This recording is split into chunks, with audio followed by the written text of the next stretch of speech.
नमस्कार बंधुगण। आज श्रीमद् भगवत गीता चैलेंज 28तम दिन में आम सत और असत विषय रे द्वितीय श्लोक जानिबा।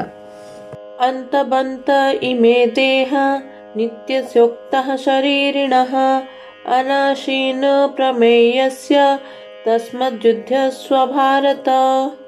अर्थात अविनाशी अप्रमेय और नित्यस्थित एही शरीर देहगुड़ी को नश्वर कुहा जायछि। तेणु हे अर्जुन तुम्हें युद्ध कर। कौनसी काल कौनसी कारणरू केबे किंचित मात्र मध्य जोंथिरे परिवर्तन हुए नहीं ताहा अक्षुण्ण रुहे। जहार अभाव हुए नहीं ताहार नाम अनाशी अर्थात अविनाशी। जहा प्रमेयर प्रमाणर विषय नुहे अर्थात जहाँ अंतकरण और इंद्रियंकर विषय नुहे ताहाको अप्रमेय कहंती। जेउंथरे इंद्रिय और अंतकरण प्रमाण नुहंती सेथिरे शास्त्र और संत महापुरुष ही प्रमाण। श्रद्धालु मानक पई ही शास्त्र और संत पुरुष माने प्रमाण हुअंती। जहार जेउ शास्त्र और संतक प्रति श्रद्धा अछि से सही शास्त्र और संतक वचन को स्वीकार करे। तेणु एही तत्व केवल श्रद्धार विषय प्रमाणर नुहे। प्रारंभिक अवस्था रे एही तत्व श्रद्धार विषय, किंतु भविष्यत रे एही तत्वर अनुभव होईगला परे एहा आ श्रद्धार विषय होई रहे नहीं। शास्त्र और संत काहाको बाध्य करती नहीं जे तुमे आम प्रति श्रद्धा कर। श्रद्धा करिबा और न करिबारे मनुष्य स्वतंत्र। से शास्त्र और संतक वचन श्रद्धा कले ता पई सही तत्व श्रद्धार विषय एवं श्रद्धा न कले ता पई सही तत्व श्रद्धार विषय नुहे। यह चिरंतन कौनसी समय रे जे यह रुहे नहीं एक कथा नुहे, अर्थात यह सर्वदा रुहे। यही अविनाशी अप्रमेय नित्य शरीर सारा संसार रे जेते शरीर अछि से गुडी को अंतयुक्त कुहा जायछि। अंतयुक्त कहिबार तात्पर्य हेउछि से गुडिकर प्रतिक्षण अंत हेउछि। अंत छडा से गुडिकर आउ किछि नाही, केवल अंत ही सारा। उपयुक्त पद मानकरे शरीर पई एक वचन एवं शरीर पई बहु वचन व्यवहृत होइछि। एहार प्रथम कारण हेउछि प्रत्येक प्राणीर स्थूल सूक्ष्म और कारण तीनोटी शरीर अछि। द्वितीय कारण हेउछि संसारर समस्त शरीर रे गोटे शरीर परिव्याप्त। आगामी 24तम श्लोक रे मध्य एहाको सर्वगतः पद व्यवहार करी सर्वव्यापी बोली बुझाइबे। ए शरीर अविनाशी एवं ताहार तथाकथित समस्त शरीर नाशवान। अविनाशीर जेपरि केही विनाश करिपारिबे नहीं सेहीपरि नाशवान को केही अविनाशी करिपारिबे नहीं। नाशवानर विनाशशीलता नित्य रहिबा अर्थात ताहार अवश्य विनाश हेबो। एठारे अंतवंत इमे देहा कहिबार उद्देश्य हैला एही दृश्यमान देह सब नाशवान, किंतु ए देह काहार? नित्यस्य अनाशिनः। ए देह नित्यर अविनाशीर। तात्पर्य होछि अविनाशी नित्य तत्व एहाको निजर बोली मानि नेछि। निजर मानिबार अर्थ निजको शरीर रे रखि देछि और शरीर को निजठारे रखि देछि। निजको शरीर रे रखिबारु अहं भाव अर्थात मु भाव जात हैला एवं शरीर को निजठारे रखि देबारु ममता अर्थात मोर भाव जात हैला। ए निजे जेउ जेउ पदार्थ रे निजको रखुथाए सेही सब पदार्थ रे मु भाव जात हेउथाए।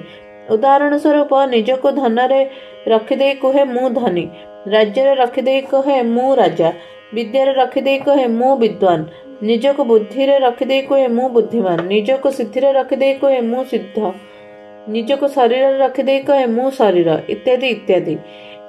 ए निजे जो सब वस्तु को निज ठारे रखे सही सब वस्तु प्रति मोर भाव जात हुए। यथा कुटुंब को निज ठारे रखी कहे कुटुंब मोर, धन को निज ठारे रखी कहे धन मोर, बुद्धि को निज ठारे रखी कहे बुद्धि मोर, शरीर को निज ठारे रखी कहे शरीर मोर इत्यादि इत्यादि।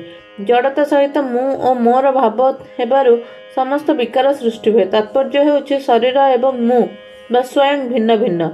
एही विवेक को महत्व न देबारु सब विकार सृष्टि हेउछि। मात्र जेउ माने एही विवेक को आदर और महत्व दियंती सेमाने पंडित। एपरि पंडित जन केबे शोक करती नहीं, कारण सत ही सत और असत ही असत बोली सेमानंको यथार्थ रूपे अनुभव होई जाइथाय। भगवान अर्जुन को आज्ञा देउछन जे सत असत को ठीक भाबरे बुझी तुमे युद्ध कर, अर्थात प्राप्त कर्तव्य पालन कर। तात्पर्य हैला शरीर विनाशी और शरीर अविनाशी। उभय शरीर और शरीर दृष्टि शोक निरर्थक। अतएव शोक परित्याग कर युद्ध कर। एही 17तम और 18तम श्लोक दुईटी विशेष भाव सत् तत्वर विवेचना कराଯାଇଛି कारण एही प्रसंगरे सत् तत्वर बोध कराइबा भगवानकर एकमात्र लक्ष्य। सत्र बोध होइगले स्वतः असत्र निवृत्ति हो जाए एवं कौनसी प्रकार संदेह रुहे नहीं। एही प्रकार सत्र अनुभव करी निसंदेहरे कर्तव्य पालन करने उचित। ए विवेचन प्रतिपादित होउछि जे सांख्य योग और कर्मयोग कौन विशेष वर्ण व आश्रम आवश्यकता नहीं। निज कल्याण निमंते सांख्य योग व कर्मयोग अनुष्ठान व आचरण करिबारे मनुष्यर पूर्ण स्वतंत्रता रही किंतु व्यावहारिक कर्म करिबारे वर्ण आश्रम अनुसार शास्त्रीय विधानर अत्यंत आवश्यकता रही। एठारे सांख्य योग अनुसार सत असत्र विवेचना करी भगवान युद्ध अर्थात कर्तव्य कर्म करने पाई आज्ञा देउछन्ति। आगामी 13 अध्याय जोठी ज्ञान साधनार वर्णना करा जायछि सेठारे भी आसक्ति नरभिस्वंग पुत्रदार गृहादिषु कही पुत्र स्त्री घर आदि प्रति आसक्तिर निषेध करिसेंति। जदि केवल सन्यासी माने सांख्य योगर अधिकारी होइथान्ते तेबे पुत्र स्त्री और घर प्रभृतिर आसक्ति रहित हेबा पई कहिबार आवश्यकता नथिला कारण सन्यासीर पुत्र स्त्री प्रभृति नथान्ति। एहीपरि गीता उपरे विचार कले प्रमाणित हुए जे सांख्य योग और कर्मयोग दुईटी जाक परमात्मा प्राप्ति निमंते स्वतंत्र साधना। यह कौनसी वर्ण आश्रम उपरे आदौ आधारित नुहे। भगवान तांको उपदेश आरंभ रे गतासुन मृत और अगतासुन जीवित उभय प्राणी अशोच्य बोली कहिले। पुनश्च 12 और 13 श्लोक रे गतासुन को अशोच्य कहिबा पई सत्य बा नित्यर वर्णना कले। 14 और 15 श्लोक रे अगतासुन को अशोच्य बोली कहिबा पई असत बा अनित्यर वर्णना कले। तापरे 16 श्लोक रे सत और असत उभयर वर्णना कले। पुनश्च 17 और 18तम श्लोक रे मुख्य रूपे सत्र भाव और असत्र अभाव विषय विवेचना करी एही प्रकरण पूर्ण कले। यद्यपि केवल आत्मार भाव व अस्तित्व रही शरीर भाव नहीं तथापि मनुष्य भूलवशतः प्रथमे शरीर को देखुची एवं तापरे सेथिर आत्मा को देखुची। प्रथमे आकृति को देखी तापरे भाव को देखुची। ऊपर दिया जाइथिबा प्रलेप केते दिन बा रहिबो। साधक विचार करबा उचित जे आत्मा प्रथमे थिला ना शरीर प्रथमे थिला। विचार कले जना पड़े जे आत्मा प्रथमे और शरीर परे, भाव प्रथमे एवं आकृति परे। तेणु साधकर दृष्टि प्रथमे भाव रूपक आत्मा आड़क जीवा उचित, शरीर आड़क नुहे। जय जगन्नाथ।